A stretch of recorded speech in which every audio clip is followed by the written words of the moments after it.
You have a decision to make. Welcome to the podcast, by the way. You have a decision to make.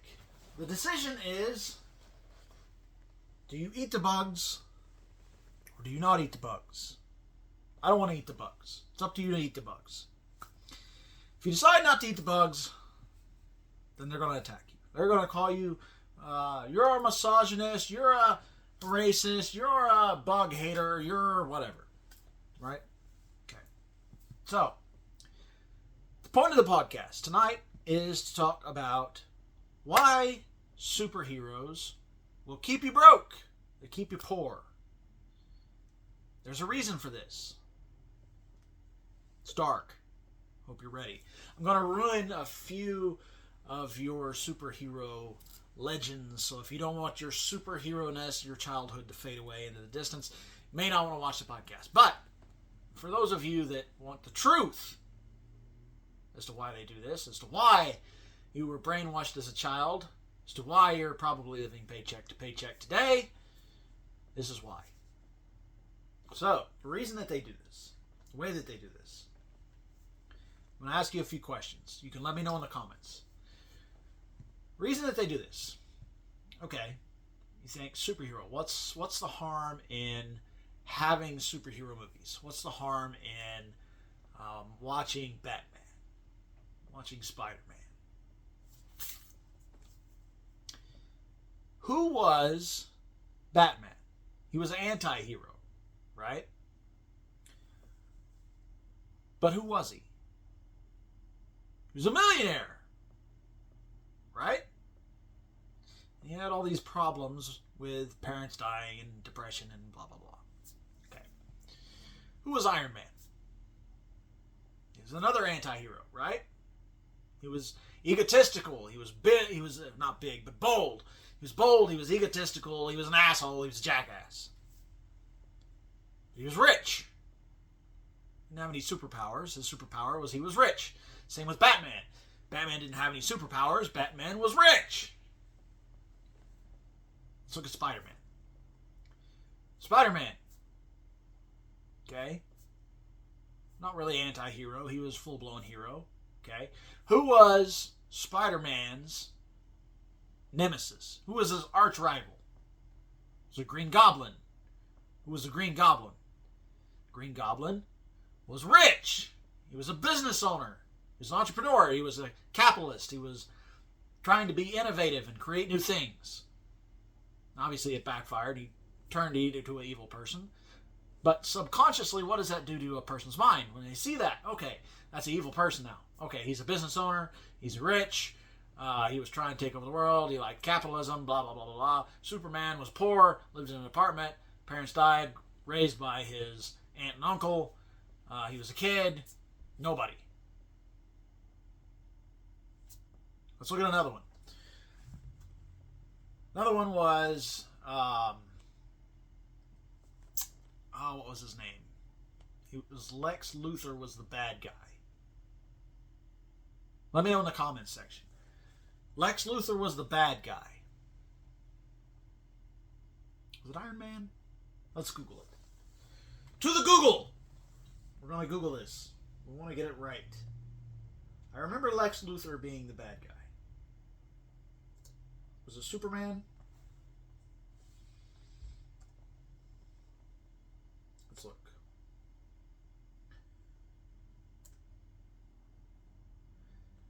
I believe it was Superman. So you have Lex Luthor. Again. Business owner. Entrepreneur. Rich.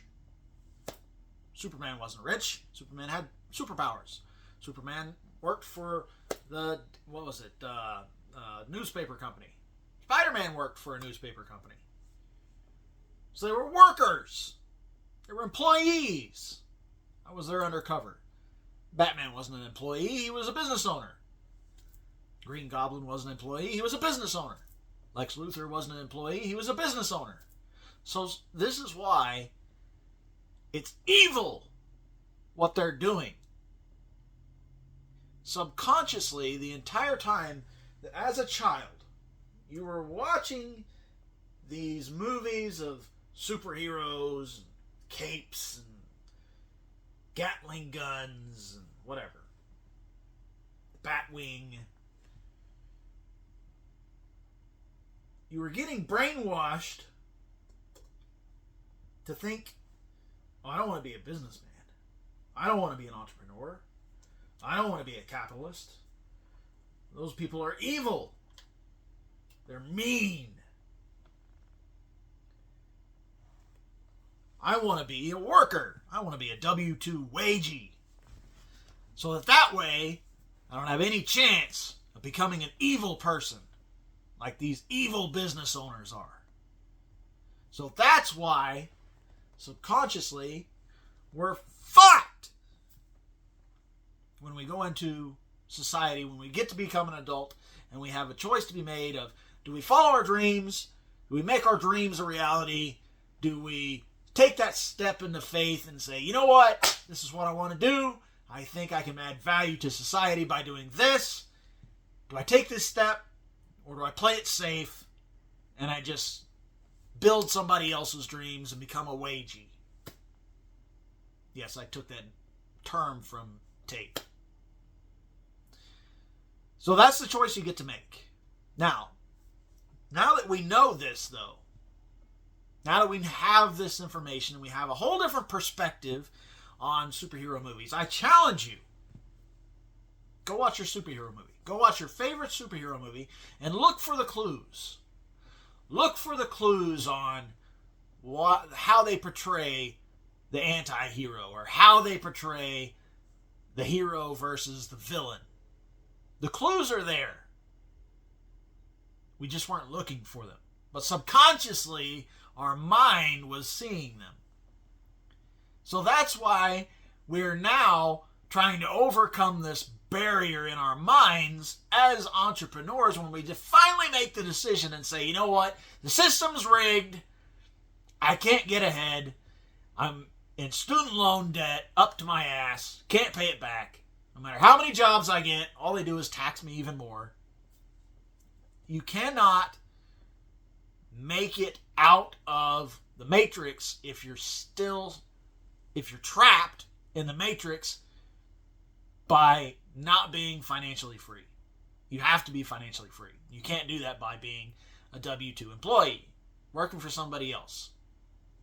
You're working 40 years of your life away for 40% pay because they're taking the rest in taxes for maybe 40% retirement, if you're lucky. And they don't even show you how to properly retire. You're still relying on the government-controlled qualified plans of today, the divine contribution plans. You have a silent business partner. Your silent business partner is Uncle Sam. That's why the 401k is a tax code. 401k is a tax code. The 403b is a tax code. TSP, Thrift Savings Plan, that's a tax code. You have to learn the tax codes that the wealthy use. The wealthy use a tax code called 7702. What is it? When you look up tax code 7702, that is the tax code that governs life insurance. The thing that they lied to you about and told you that was for death. Oh, that's just to pass some money away. That's just to pass it along to your friends or to your children or to your parents, or, whatever you die, you just pass the money away. That's what life insurance is for. And if you're in the Latino culture or an African American culture, you're taught, that's life insurance is a scam. Because instead of getting partnered with the correct life insurance carrier or the correct agent that knows how to structure a policy, you were, just cast aside into the cheapest that money could buy because you thought it was an expense. Wealthy do not look at life insurance as an expense. They look at it as their first asset that they acquire, because they use life insurance completely different than what it was told to us, the normies, about with death. It's not how they use life insurance. They won't tell you that, though. I'll tell you that. I'll tell you the truth. No matter how bad you don't want to hear it. No matter how bad you want to say, but I like Superman. I like Spider-Man. Lex Luthor is a bad man. Brainwashed. Brainwashed. You have to keto that out of your mind. It's another Tate turn. Tate turns. Aikido. You have to have fast hands. It creates so much friction with your Aikido-ness. You have to have a strong mind. You have to have a strong body. You have to have a strong spirit. Be strong in your faith. Because the world right now is filled with weak men. And if you're too weak and you're too feminized, then you're going to overthrow us all. And we're going to lose the country that we now have. We won't be able to recognize it. You give it another, I was going to say 10 years. I don't even think it's going to take that long. We have become so brainwashed, so feminized, so demoralized with the society that we're in the Western world now. It's going to take a miracle to save it. But you could do your part. Because you could learn how to take control back of your money. If you have control over it and they can't tax it, it's less money for them to do stupid bullshit with. More for you, less for them. That's the name of the game. Take control back of your money. Click the link in the bio. Learn how to do it. And learn how to become financially free. If you want to learn how to make some side hustle income, if you want to learn how to start your own business on a part-time basis, to scale it to a full-time basis, click the link in the bio. Schedule an appointment. Sit down with me on a one-on-one basis and learn. Because if you don't, they're just going to keep controlling everything that you do, everything that you say, everything that you think. And they're going to do this to your kids, and they're going to do this to your grandkids, and they're just going to continue to do it until there's no freedom for anybody. We don't own anything, and we just eat the bugs, because that's what they tell you to do. So, hope you have a very good Saturday evening. I'm going to go figure out what else I'm going to rant about.